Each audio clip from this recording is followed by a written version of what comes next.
Breaking news చూస్తున్నాం. హైదరాబాద్ లో apartment lift లో ఇరుక్కున్న బాలుడి పరిస్థితి విషమంగా ఉంది. ఇక ప్రస్తుతం నీలోఫర్ ఆసుపత్రిలో చికిత్స కొనసాగుతుంది. కడుపు భాగం లిఫ్ట్ గ్రిల్ కు గోడకు మధ్య నలిగిపోవడంతో ఇంటర్నల్ డ్యామేజ్ అయిందన్నారు డాక్టర్లు. బ్రెయిన్ కు ఎక్కువసేపు ఆక్సిజన్ అందకపోవడంతో మిగతా అవయవాలు కూడా దెబ్బతిన్నాయని చెప్పారు. వెంటిలేటర్ పై చికిత్స అందిస్తున్నామని తెలిపారు డాక్టర్లు.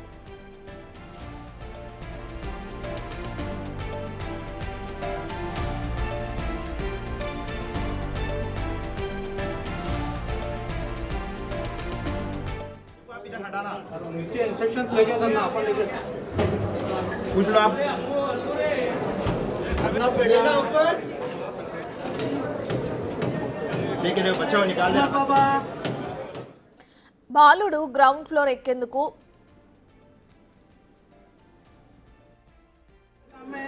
उधर पानी डालो बोलो गर्म है भैया पानी डालो इस पे पीछे हटो खाली बस अपना बेटा अपना ब्रेक पॉइंट अपना बेटा ब्रेक पॉइंट वेरी गुड देखिए साहब वेंटिलेशन दे तो कितना रिस्पांस आ रहा देखे वेरी गुड देखो सर वहाँ क्या करना लेना इनको ऊपर आज में बच्चे भी आला बच्चे भी आला हाँ बच्चे भी आला अपना बेटा ये अपना बाबा नहीं भाई वो टॉवल रखो वहीं फिर जाने निकाले पट्टी निकाल दिए अब भाई खींचेंगे बच्चे को आप इधर हटाना ఇదే విషయానికి సంబంధించిన పూర్తి డీటెయిల్స్ అందించడానికి మా ప్రతినిధి సాగర్ లైవ్ లో జాయిన్ అవుతున్నారు. రైట్ సాగర్, అసలు ఆ బాలుడు ఏ విధంగా లిఫ్ట్ లో ఇరుక్కోవడం జరిగింది, ఎప్పుడు జరిగింది, కఠిన డీటెయిల్స్ ఏంటి?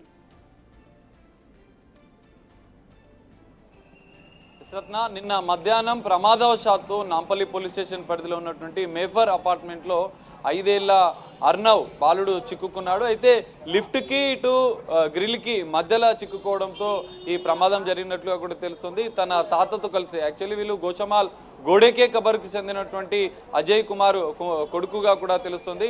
అజయ్ కుమార్ తాత ఇప్పుడు అర్నవ్ తాతతో కలిసి ఆయన మేనత్త ఇంటికి మాసప్ ట్యాంక్లో ఉన్నటువంటి శాంతినగర్లో ఉన్నటువంటి మేఫర్ అపార్ట్మెంట్కి వచ్చాడు. అయితే తాత మొదట లిఫ్ట్ డోర్ ఓపెన్ చేసిన వెంటనే అర్హన్ లోపలికి వెళ్ళాడు. లోపలికి వెళ్ళిన అనంతరం ఆ లిఫ్ట్ ఇప్పటికే వారం రోజులుగా టెక్నికల్ సమస్యలతో ఉండడంతో లిఫ్ట్ బటన్ ప్రెస్ చేయగానే డోర్ క్లోజ్ చేయకుండానే పైకి వెళ్ళింది. ఈ నేపథ్యంలో ఈ ప్రమాదం జరిగింది. ఈ ప్రమాదం జరిగిన అనంతరం వెంటనే పోలీసులు అప్రమత్తమయ్యారు. మిగతా డిఆర్ఎఫ్ బృందాలను కూడా అప్రమత్తం చేసి వారిని వెంటనే అక్కడికి సంఘటన స్థలానికి చేరుకొని దాదాపు 2.5 గంటల పాటు శ్రమించి బాలునైతే ఎట్టకేలకు బయటికి తీశారు. బాలుడు కొంత ఇబ్బందిగానే ఉన్నట్లుగా కూడా తెలుస్తుంది. ఎందుకంటే వెంటనే హుటాహుటిన వైద్య సిబ్బంది 108 వైద్య సిబ్బంది కూడా ఆక్సిజన్ అందిస్తూ అతన్ని నీలోఫర్ ఆసుపత్రికి తీసుకొచ్చారు. నీలోఫర్ ఆసుపత్రిలో నిన్న సాయంత్రం 5 గంటల నుంచి 6 గంటల వరకు గంట సేపు కూడా నీలోఫర్ సూపరింటెండెంట్ రవికుమార్ ఆధ్వర్యంలో దాదాపు 5 మంది వైద్యుల బృందం సర్జరీ చేశారు. సర్జరీ చేసిన అనంతరం కూడా అంటే బాలుడికి సంబంధించినటువంటి పరిస్థితి కొంత విషమంగానే ఉన్నట్లు కూడా డాక్టర్స్ చెబుతున్నారు.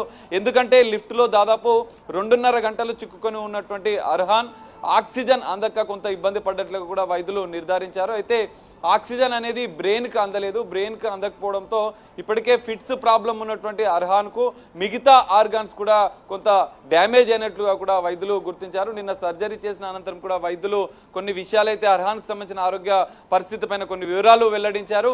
అయితే ఇటు కిడ్నీస్తో పాటుగా లంగ్స్, లివర్కి సంబంధించిన ఈ 3 ఆర్గాన్స్ కూడా పూర్తిగా ఆక్సిజన్ అందకపోవడంతో కొంత డ్యామేజ్ అయ్యాయి. ఐసీయూలో, ఎందుకంటే సర్జరీ అనంతరం ఐసీయూలో ప్రత్యేక వైద్య చికిత్సలు అయితే ఇటు నీలోఫర్ వైద్యులు ఇప్పటికీ అందిస్తున్నారు. ఎందుకంటే ఆక్సిజన్ అందక ఆర్గాన్స్ డ్యామేజ్ అయినటువంటి వాటి యొక్క మిగతా పరీక్షలు కూడా చేసిన అనంతరం కూడా ఆక్సిజన్ వెంటిలేటర్ ద్వారా ఆక్సిజన్ అందిస్తూ ఎప్పటికప్పుడు పర్యవేక్షిస్తున్నారు నీలోఫర్ వైద్యులు. అయితే నీలోఫర్ డాక్టర్స్ చెప్తున్న పరిస్థితి అయితే ఇప్పటికైతే పరిస్థితి అయితే కొంత విషమంగానే ఉంది. కుటుంబ సభ్యులు కూడా ఆందోళన వ్యక్తం చేస్తారు. అయితే ప్రధానంగా ఈ ఘటనలో మనం చెప్పుకోవచ్చు అపార్ట్మెంట్ నిర్లక్ష్యం అయితే ఖచ్చితంగా కనిపిస్తుంది. అపార్ట్మెంట్ నిర్వాహకుల నిర్లక్ష్యం, యాజమాన్యం నిర్లక్ష్యం, వారం రోజులుగా మెయింటెనెన్స్ సరిగా లేని ఆ లిఫ్ట్ని బంద్ చేయకపోవడంతో ఈ ఘటన జరిగినట్లుగా కూడా తెలుస్తుంది. జనరల్గా సెన్సార్ గేటు క్లోజ్ అయిన తర్వాత లిఫ్ట్ అనేది పైకి వెళ్ళాలి, కానీ ఆ చిన్న బాలుడు వెళ్ళిన వెంటనే ఆ లిఫ్ట్ పైకి వెళ్ళింది. అసలు డోర్లు క్లోజ్ చేయకుండా అది పైకి వెళ్ళిన సందర్భంలోనే ఈ ప్రమాదం జరిగింది. ఇంకా ఆ లిఫ్ట్ అనేది అక్కడనే బాబు తట్టుకొని అంటే అక్కడనే ఆగిపోయి ఉండడం అనేది ప్రమాద తీవ్రతను తగ్గించిందని చెప్పుకోవచ్చు. అలాగే వెళ్ళిపోతే మాత్రం ఇంకా ప్రమాద తీవ్రత అనేది ఇంకా దారుణంగా ఉండే పరిస్థితి ఉంది.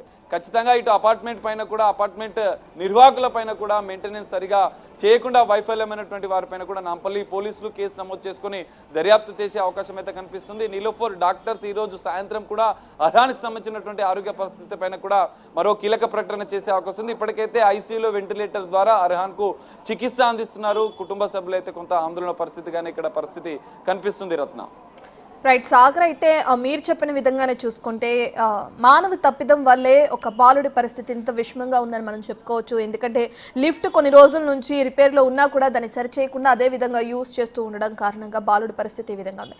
తల్లిదండ్రులు ఏమంటున్నారు? వాళ్ళతో మాట్లాడే ప్రయత్నం చేశారా మీరు? యశ్రత్న నిన్న వాళ్ళ తాత అర్హాన్తో పాటు వచ్చినటువంటి తాత మనతో మాట్లాడారు. అయితే ప్రత్యేకంగా ఆ లిఫ్ట్ మెయింటెనెన్స్లో ఉందని తమకు తెలియదు. జనరల్గా వీళ్ళు ఆ లిఫ్ట్లో ఆ అపార్ట్మెంట్లో నివాసం ఉండేవారు కాదు. బాలుడికి సంబంధించిన మేనత్త అందులో ఉండడంతో వాళ్ళు వచ్చారు. ఈ నేపథ్యంలో వాళ్ళకు తెలీదు మెయింటెనెన్స్లో ఉంది, లిఫ్ట్ ప్రాబ్లంలో ఉందని. తెలిస్తే మాత్రం వాళ్ళు జనరల్గా నడుచుకుంటూ వెళ్ళేవారు 3వ అంతస్తుకి. కానీ అది తెలియకుండా ఉండడంతో వాళ్ళు ఎక్కే ప్రయత్నం చేశారు, అందులో బయటికి వెళ్ళే ప్రయత్నం చేశారు. ఈ నేపథ్యంలో ఈ ప్రమాదం జరిగింది. ఖచ్చితంగా నిర్వాహకుల లోపం అయితే ఖచ్చితంగా మనకు కనిపిస్తుంది. ఎందుకంటే నిన్న ఘటన జరిగిన తర్వాత లిఫ్ట్ నాట్ వర్కింగ్ అని చెప్పారు. హైదరాబాద్ నగరంలో అనేక అపార్ట్మెంట్లో ఇట్లా టెక్నికల్ సమస్యలతో మెయింటెనెన్స్ సమస్యతో అనేక లిఫ్ట్లు ఉంటాయి. ఈ నేపథ్యంలో హైదరాబాద్ పోలీసులు కూడా సూచిస్తున్నారు మెయింటెనెన్స్ లో ఉన్న లిఫ్ట్ ని ఖచ్చితంగా ఆపివేయాలి, ఎవరు కూడా వాటిని యూజ్ చేయదు, ఇలాంటి ప్రమాదాలు జరగకుండా నివారణ చర్యలు అయితే ఖచ్చితంగా జాగ్రత్తలు తీసుకోవాలని చెప్తున్న పరిస్థితి అయితే కనిపిస్తుంది. రత్న రైట్, థ్యాంక్ యూ సాగర్.